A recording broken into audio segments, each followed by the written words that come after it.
It's the Bulls Guys Podcast, episode 9.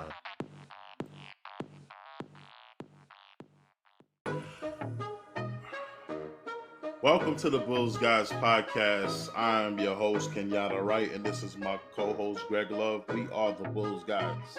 What's going on? So, Greg, a big win for the Bulls, 121 to 109 over the Charlotte Hornets. The Bulls really did their thing and came out and put the work on the Hornets, man, in the second quarter. And in the third quarter, we're going to get right into the game right after this. You want the most uncensored and unbiased podcast? The Bulls Guys Podcast. As only Kenyatta Wright and Greg Love can bring it to you. Follow us on Anchor, YouTube, and all social media platforms. You can use your support.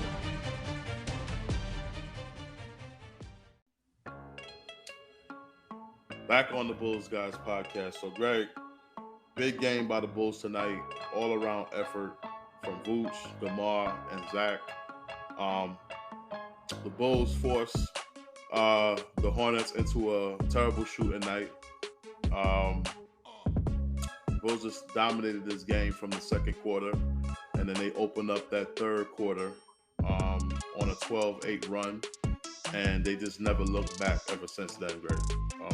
Demar Derozan hitting a couple big jumpers, Zach Lavine hitting a couple threes, taking it to the rim. It was just a team effort, Greg. It was like everybody just contributed on the team. Javonte Green and Troy Brown hit a couple threes when it looked like the Hornets were making a comeback, and late in that fourth quarter, he hit a couple threes in that corner. It was just a team effort, man. Everybody did their thing, and this is the kind of effort that we're going to need from the Bulls moving forward, as we're clearly short-handed, Greg. Yeah, everybody stepped up. Kobe stepped up and had 15 points. Everybody was, well, 4 of the 5 starters were in positive and a plus minus, except Demar Derozan, who, even though he scored the most, was a -8. But, yeah, everybody really stepped up and played their game, and the Bulls made the Hornets have to try to adjust to them, which is some things that we've been talking about over past podcasts as far as like making teams adjust to what you're doing. And I noticed this game, the Hornets were very aware of Vooch as he torched them last time they played. Lester got 30-point triple-double on him last time, so they were very aware of him and tried not to let him get very comfortable. Not that it really mattered, as he almost got a triple-double this game at 18, 15 rebounds, and 8 assists. Zach played really well, and I was listening to the ESPN broadcast of it, and they brought up a good point about Zach, that, you know, if you look at the box score, it says he had 27 points, but it came off like a quiet 27 points, right? It seemed like the focus was so much on DeMar when he was in the game, and Zach was just doing what Zach does. Right? Like, he's kind of flying under the radar, but he's playing very well. He's actually, you know, if he continues the way he's playing, he could possibly be in the 50, 40, 90 club this year, playing the way he's playing. So good game all around by everybody. And it was a very good win and a much needed win after the previous games. So the Bulls forced the Hornets into a 30% shooting night from three, Greg. The Hornets did pretty okay on the field, 42%. Bulls shot 56% from the field, and the Bulls have 4 steals, 5 blocks, turnovers. Man, 14 for the Bulls. We got to get those down, Greg. 44 in the paint, 50 points in the paint for the Hornets. We got to also control that. But for the most part, man, I just liked how the Bulls just picked up their energy at certain points in this game and started moving the ball and getting out and running, and started, using their defense to get easy shots and points off of turnovers. The Bulls had 25 off of 9 turnovers from the Hornets. Yep. So the Bulls were converting, man. They were forcing, and this is how you should play against all teams. I'm not really gonna dig too much deep into this game or really be happy about this game, Greg.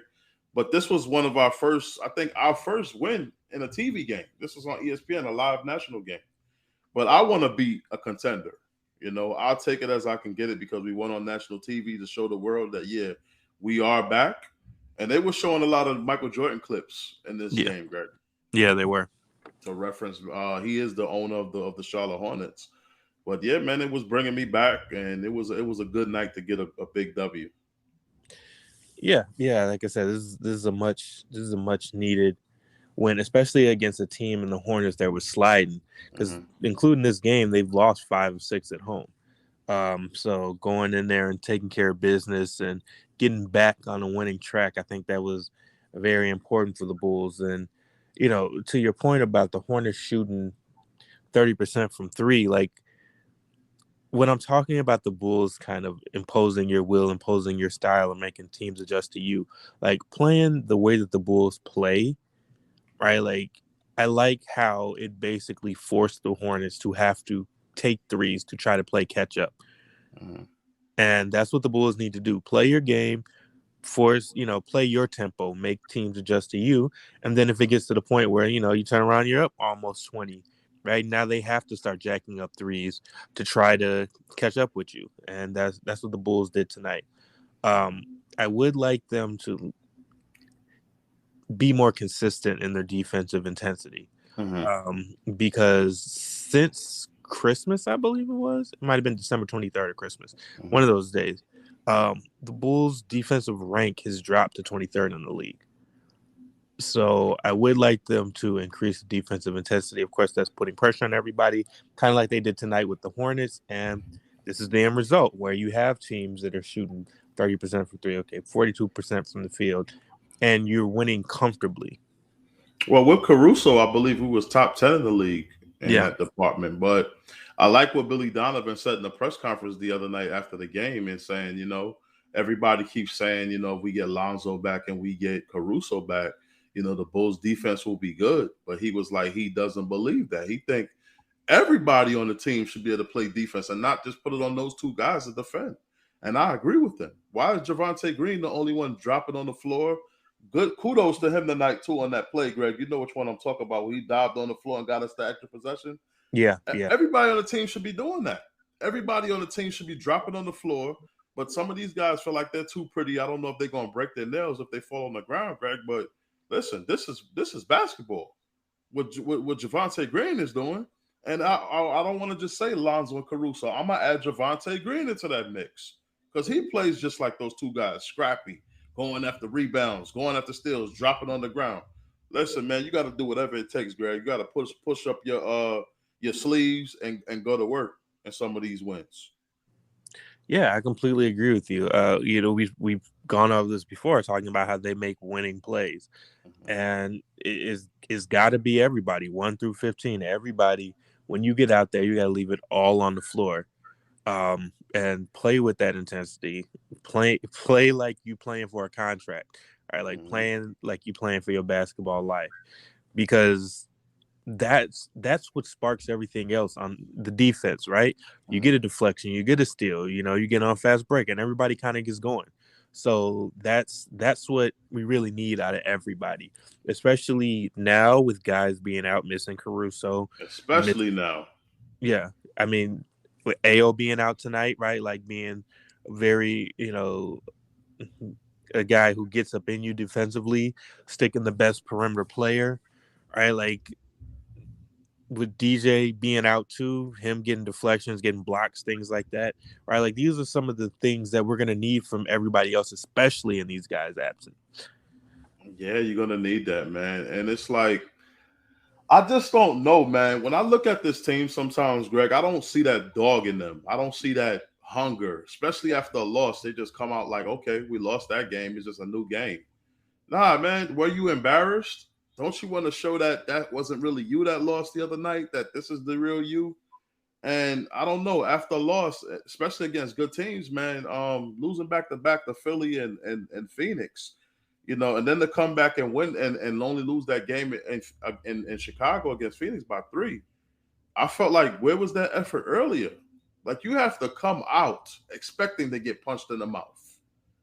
You're the Chicago Bulls. You're one of the top teams in the East. You're not able to hide anymore and catch teams off guard. They're gonna be ready for you. So you have to be ready for them. It's just the way it goes, and it's a compliment. That just means you're one of the best in the East. You're one of the best teams in the league. You have everybody's attention. That's a good thing. They weren't worrying about you. That means you're trash, Greg. Yep. Yeah, I totally agree with you. So yeah, but you gotta, keep on proving that you deserve that respect. You can't come out and keep getting laid down and laid down and laid down. I counted 13 blowouts this year for us, Greg, this year. 1-11 against teams with winning records. So listen, that has to improve. Then they had a blowout. We know about the blowout against Orlando. Yeah. And this was the first time that I've seen the Bulls actually blow a team out, I believe, since the Detroit game. We blew them out in Chicago. So the Bulls got to start showing dominance, man, especially if you want to be respected as a number one seed in the Eastern Conference. So maybe this is a blessing in disguise with these guys out. Maybe we need to find ourselves with the guys that we have now. And, by the time those guys come back, it'll be like an addition to what we've already been doing. But this is the roster that we're going to have to play the rest of the way through, play the rest of the way with. Lonzo and Caruso are out to like at least the middle of March. Yep. And that's a lot of games in between now and then, man. So you can't just sit on your thumbs and just say, I'm going to wait for them to get back before we pick it up. You're going to have to figure out a way to pick it up right now without those guys. And that's why I say AK, he's not going to be able to pass with saying, I don't want to make any moves, any additions. You have to make an addition. Them guys ain't coming back for a while. Now, if we had those guys, I say, yeah, you could have an attitude, but they're not here. And just because they clear, Greg, that doesn't mean they're going to just throw them right on the court right away. It might take them 2 more extra weeks after the time that the time is up. Yeah. So you have to be ready to play all the time and don't just look for other guys to come back. What are you going to figure out with the guys that you have, the soldiers that you have in this locker room right now? Yeah. I mean, you're absolutely right. Like, I think especially with the way we've been hit with injuries, we do need to do something. And I feel like if he's going to do something, like do it quickly. I know the trade deadline's tomorrow and everything, and then the buyout market kind of starts. But I want to also be able to, whatever moves you're going to make, work these guys in along with working guys coming back from injury. Because not only do I want to be at full health going into the playoffs, but I want to have that chemistry, right? If you do have a Marvin Bagley addition to the team or Tristan Thompson, right? Like, I want them to, by the time the playoffs start or in the playoffs, be able to gel with Lonzo, be able to gel with Caruso. So it's a seamless transition instead of, oh, okay, I haven't been playing with this guy, and then that results in turnovers and miscommunication on the defensive end, right? Like, and then we end up losing the game because of things like that, little plays like that. So I really want whatever's going to happen so we can start trying to get that chemistry back. Yeah. So we're going to take a quick break, and when we return back, we're going to talk more about the buyout market and DeMar DeRozan's comments on the Bulls not needing help. Should the Bulls stand pat, or should they go in the buyout market or the trade deadline looking to grab a power forward that can play defense? We're going to talk about all of that right after this break.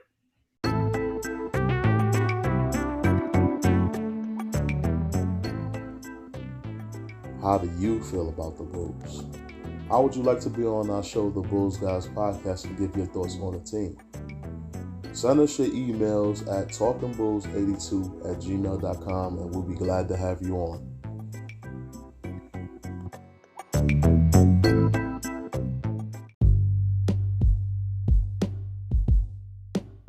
So, Greg, there was some big trade deadline news that happened since yesterday. Caris LeVert was traded to the Cleveland Cavaliers, courtesy of the Indiana Pacers, their trade partner. And to my knowledge, the Cavaliers gave up 2 second-round picks and Ricky Rubio for Caris LeVert. Yes. And that's the trade that I wanted to start off with, because that just drastically improves Cleveland's team. And Caris actually played tonight. He had 11 a night for Cleveland. against the Spurs in their 105-92 win over the Spurs. And how big of an impact do you think that move is for the Cavaliers? I think they didn't even need LeVert. I just think that makes them even much better. Here they are sitting at fourth place in the Eastern Conference, and you add a player like LeVert to the team. How's that going to boost them up, Rick? Yeah, I think really what LeVert is going to do for them, he's going to pick up what they would be missing with Colin Sexton being out for the year. So that is a huge boost for them to go along with Darius Garland. Now you got that, 1-2 scoring punch in the backcourt, along with Evan Mobley and Jared Allen, right, holding down the paint. So it's going to be huge for them. And it's going to be an issue for us as Bulls. Like, not only do we have to contend with them, working for the top spot in the East, but they're also in our division too. So we have to contend with them there too. So, we're playing them more times when we're playing some of these other teams. So it's gonna be a battle, and I still feel like overall the Bulls should win healthy. I said it, win completely healthy. If we put both squads together, I feel like the Bulls are overall the better team, but they definitely boosted their chances. I'll say that. I don't know about that, man. I still feel like the Bulls got to get some size, man. And tomorrow the trade deadline expires at 3 p.m. And I feel like the Bulls have to get some size. It's like it's a no-brainer.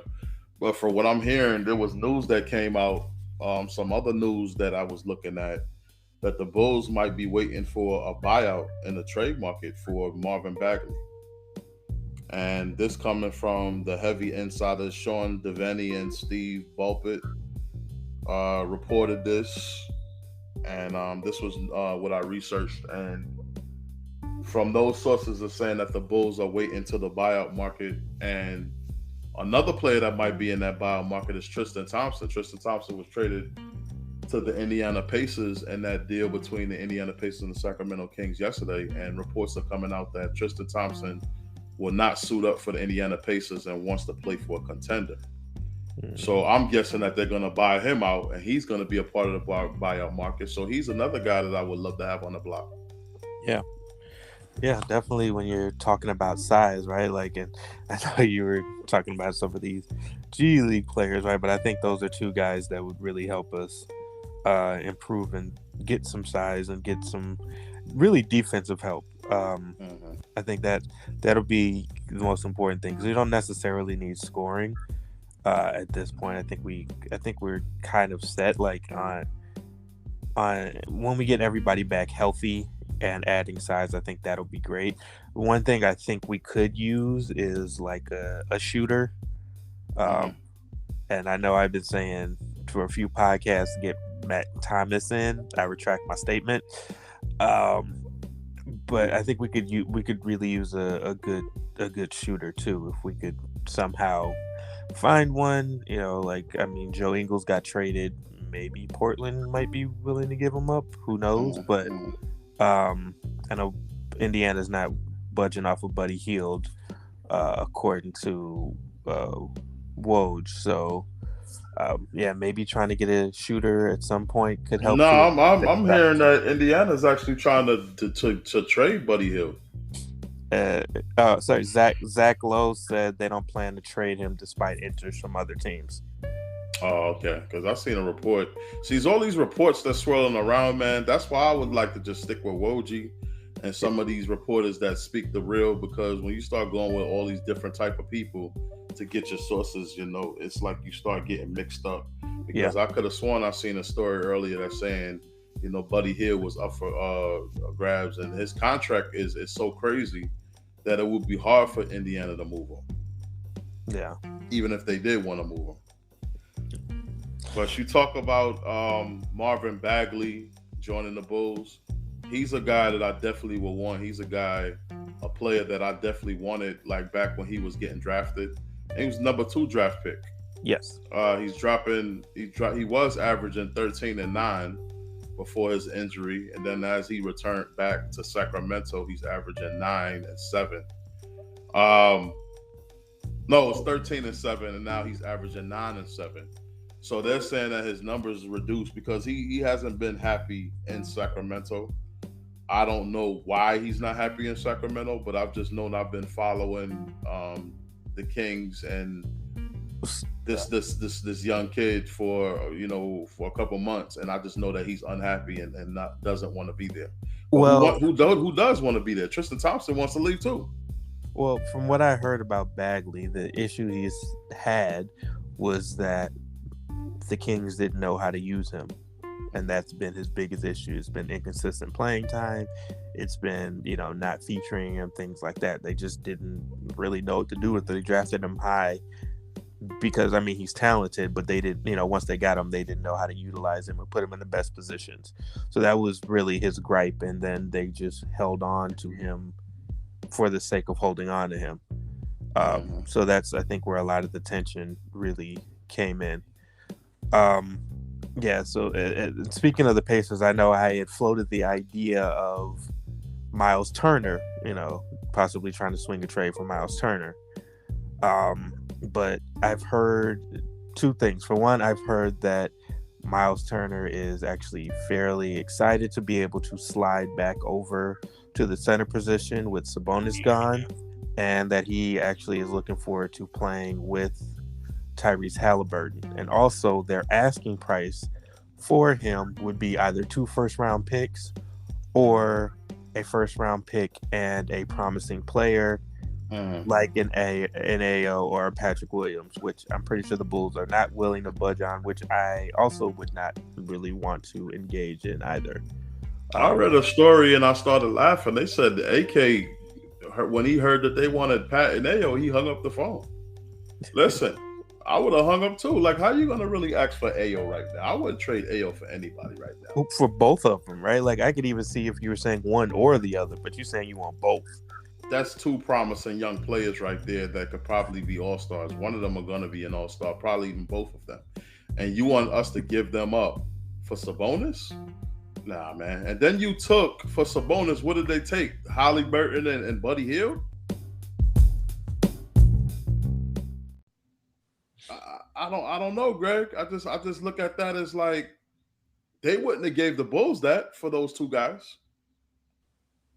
It's getting to the point where, man, I told this to my uncle today, and he said, I don't know why you always thinking somebody has something against the Bulls, but I just know for a fact when it's up to us to get a player, teams try to like take everything we got, Greg. We got to give up major pieces just to get one player. And the player don't even have to be that good.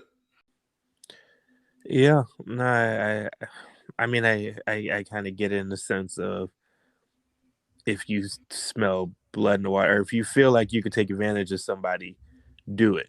Like, I get that. And I think too, with AK coming in basically saying you're not finna take advantage of me. Like, this ain't the old Bulls. This isn't Garpax you're dealing with. And honestly, I think that the Bulls will probably stand pat at the trade deadline, like you said, and explore the buyout market. And the reason I feel like it, and this kind of echoes what Demar was saying, like, really, I feel like they're looking at it like, if we were healthy, fully healthy, then we'll see how this goes, right? Like, because we haven't been fully healthy all year. Like, literally from game 1, we haven't been fully healthy. And I feel like that's what they're waiting on. Like, Billy Donovan said the other day, Patrick Williams will probably be back by the end of the regular season.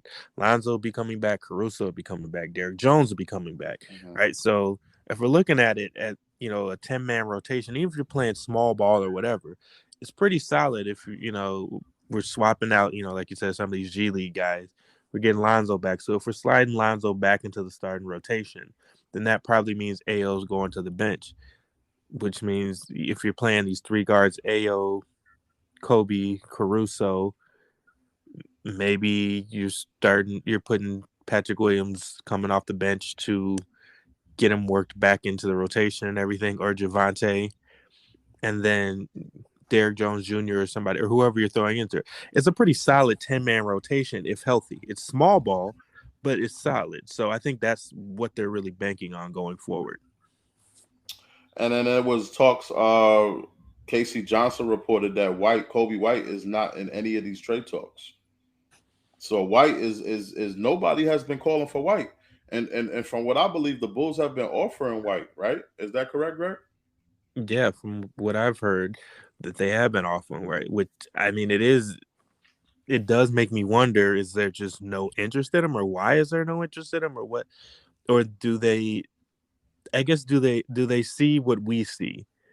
Do other teams see, like, okay, well, Ao looks like the more promising prospect between the two? I see why you're trying to give up White. Nah, give me Ao instead. Yeah, but sometimes you don't always get what you want, man. You got to take the next best thing. See, here's the thing: the Bulls don't have to make a trade.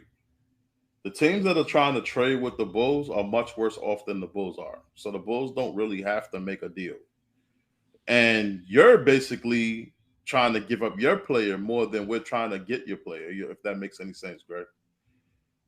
Yeah, yeah, no, it makes sense.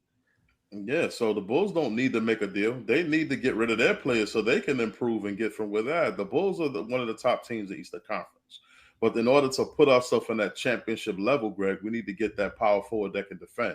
That's our issue, is getting to that elite status so we can challenge these bigger and better teams and we can actually play into the finals, which I think we probably still will. All the drama going on in Brooklyn don't look like we don't even have to worry about Brooklyn. All the people that have been talking trash to me on YouTube about Brooklyn this, Brooklyn that, when they're healthy, they're going to trash the Bulls. Look how they trashed them with all three of their guys. Don't look like they even going to be together when smoke clears.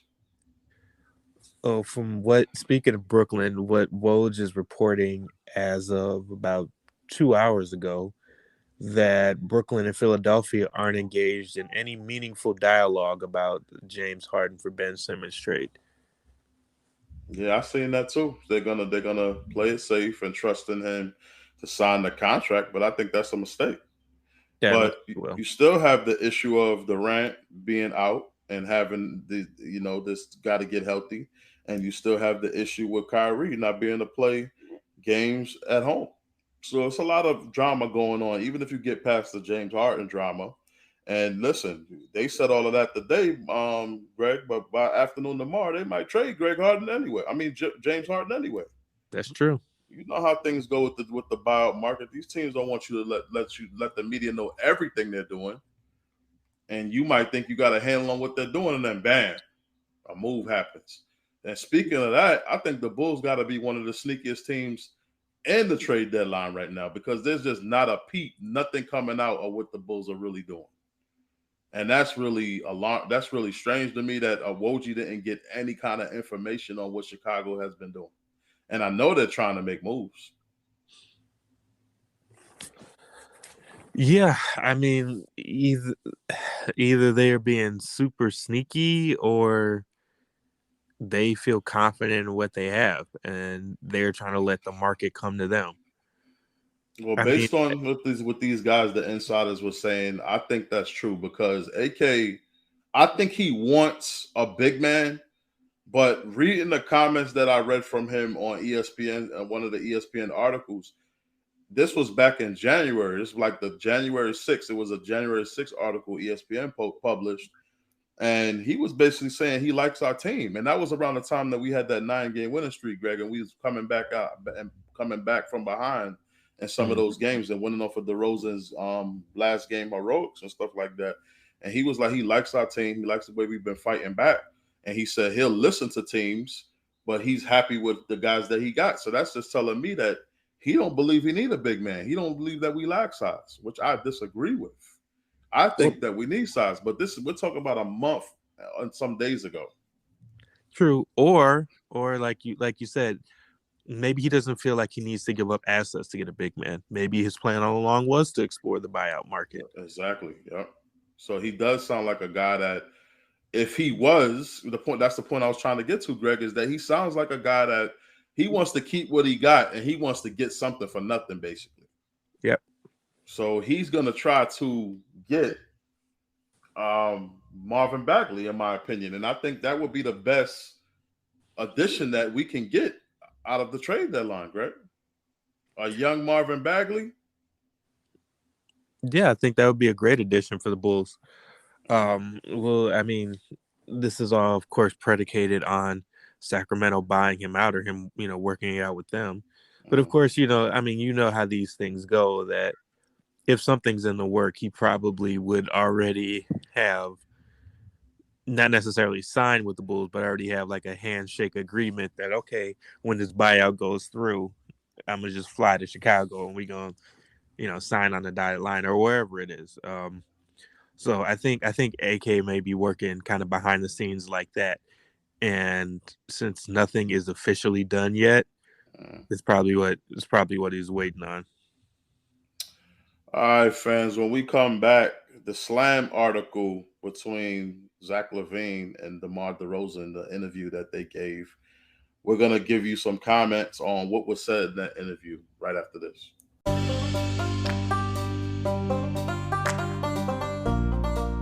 You're listening to the Bulls Guys podcast, where we talk about your Chicago Bulls and give an unbiased take. Thank you for listening, and like and subscribe.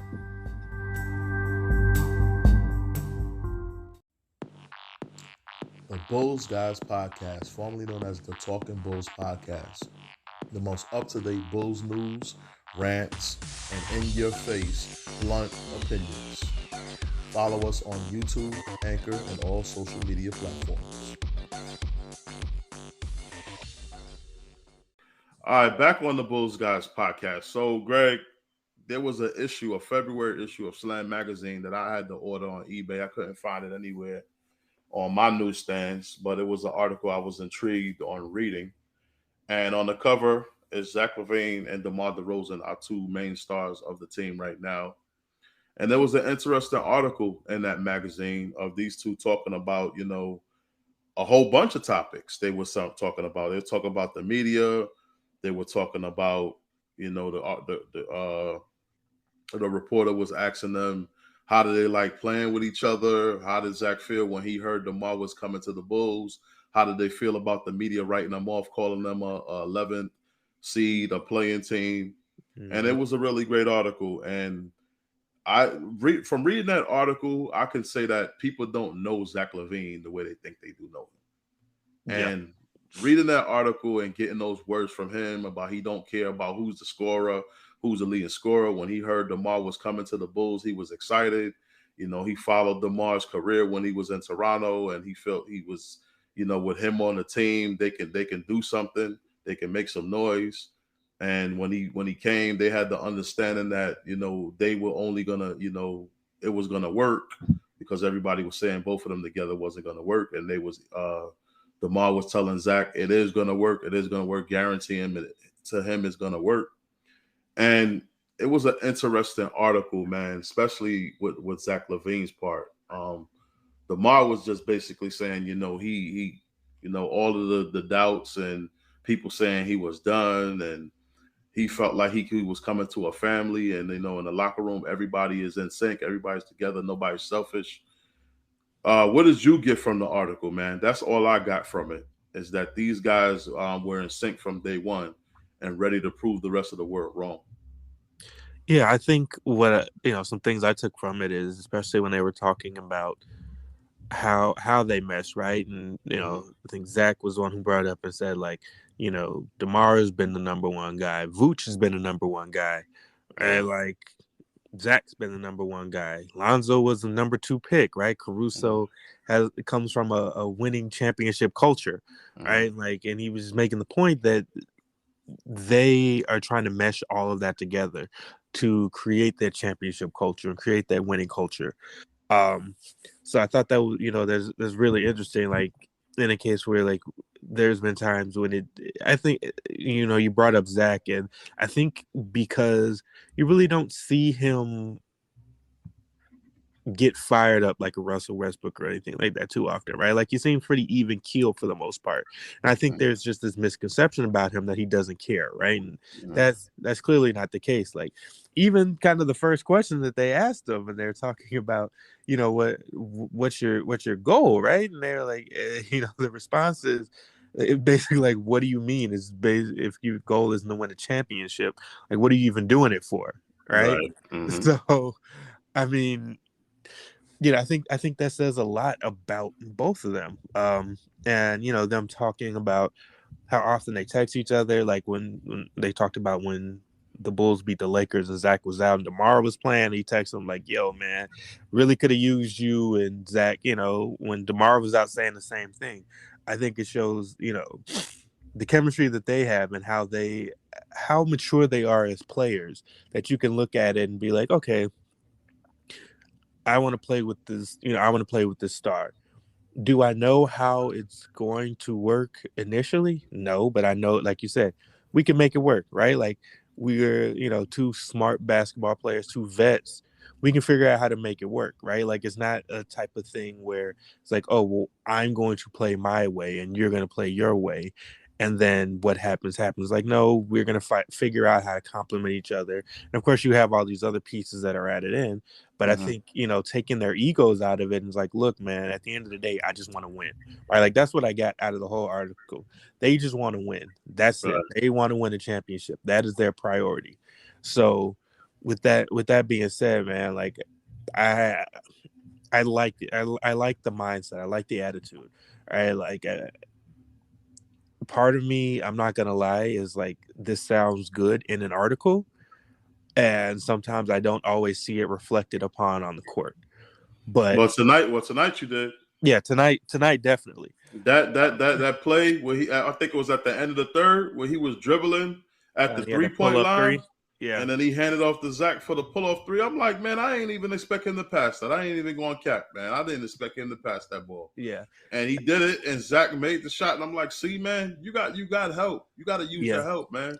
Y'all got to do this together. Especially with all of these guys out. They're going to have to lean on each other. And speaking of the guys out, Ayo's out now, a concussion in that Sixers game. Yeah. After that dunk on Drummond and hitting his head on the support under the basket. So he's out. And he's on a concussion protocol, did not play tonight.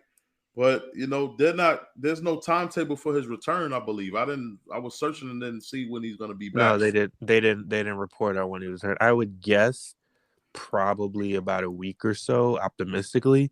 Probably, I mean, at worst, I'd probably say 2 weeks. That's just my guess.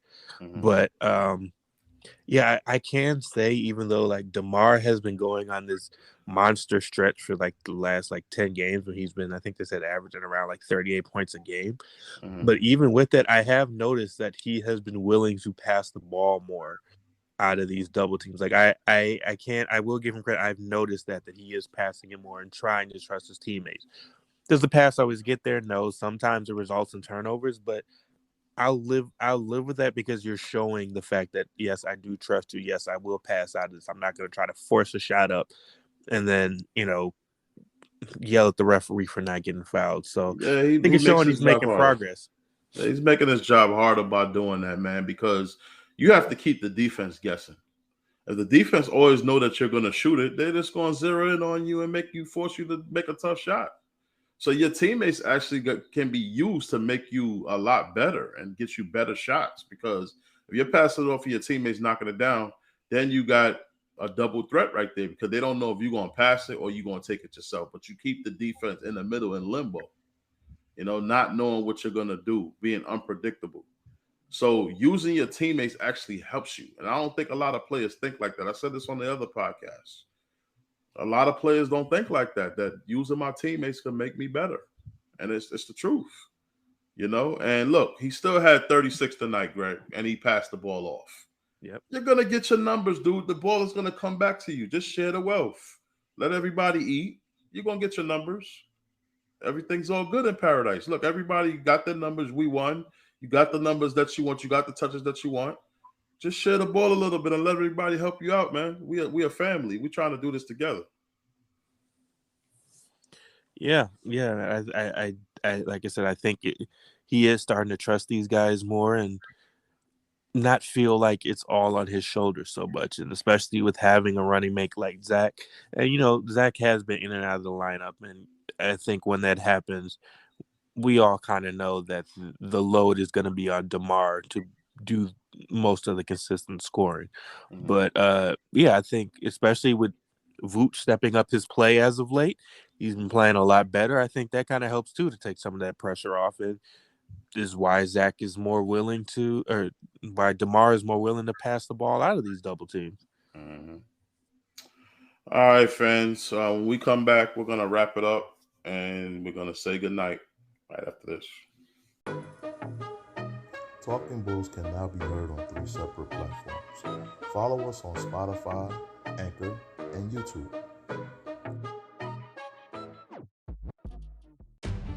You want the most uncensored and unbiased podcast? The Bulls Guys Podcast, as only Kenyatta and Greg Love can bring it to you. Follow us on Anchor, YouTube, and all social media platforms. We can use your support.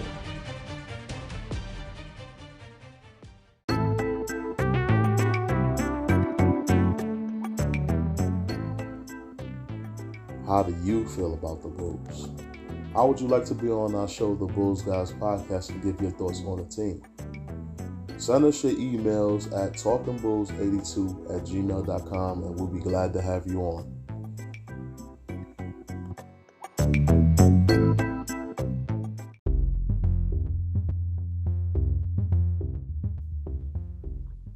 Back on the Bulls Guys Podcast, Greg, another one in the books. The Bulls win.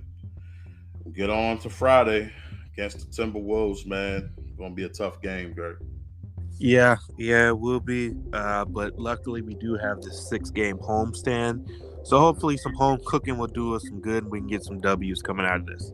The Bulls got the majority of their wins at the United Center, 12-7? Yep. Yeah, so, United Center is where we like to play. So, if the Bulls can, come out with at least, a 4-1 record, I see us back at the top of the East by the end of this. Yeah, we could definitely be at the top of these because it's not like even our dropping back, like we've dropped back to 4th at worst, and now we're back in 3rd. So it's not like we're falling off a cliff. So hey, I ain't gonna lie to you, man. We dropped the 4th, man. I'm like, yeah, Bulls. I'm glad y'all won tonight because I don't want to be that low. Lowest I want us to go is 2nd, not no 4th. I mean, even still though, like even with us dropping, we were still within a game. Like that's the thing. Like it wasn't like it was, we're in 4th and we're 5 games back. Like we're still within a game, so still within striking distance of everybody. So maybe for me it was just the fact that the Cleveland Cavaliers of all teams passed us. I'm like, nah, man, we got to get back. Yeah. We got to get back to where we were in the first spot. Yeah. All right, Chicago fans, and all right, fans around the world that join our podcast, don't forget to also like and subscribe. It helps the channel. It helps us to keep on bringing content. It helps us to keep producing. And it helps me and Greg to keep on being here for you guys, entertaining or trying our best to entertain. Also, don't forget to follow us on Twitter. Get the latest news and updates with the Chicago Bulls, especially during this trade deadline at Talking Bulls 82. And also send us your emails if you ever want to be a part of the show. You want us to air any questions that you may have for the show. And at talkingbulls82@gmail.com. Follow us on the Bulls Guys Facebook group page. Yeah, guys, thanks for listening in. Thanks for being loyal. Please share us with your friends, your family, your coworker, rando. Just share us and please get our names out there and spread the word. We appreciate y'all. All right, big win tonight, man. 121-109. Let's get them in Chicago, Bulls fans. Let's go Bulls. Let's go Bulls.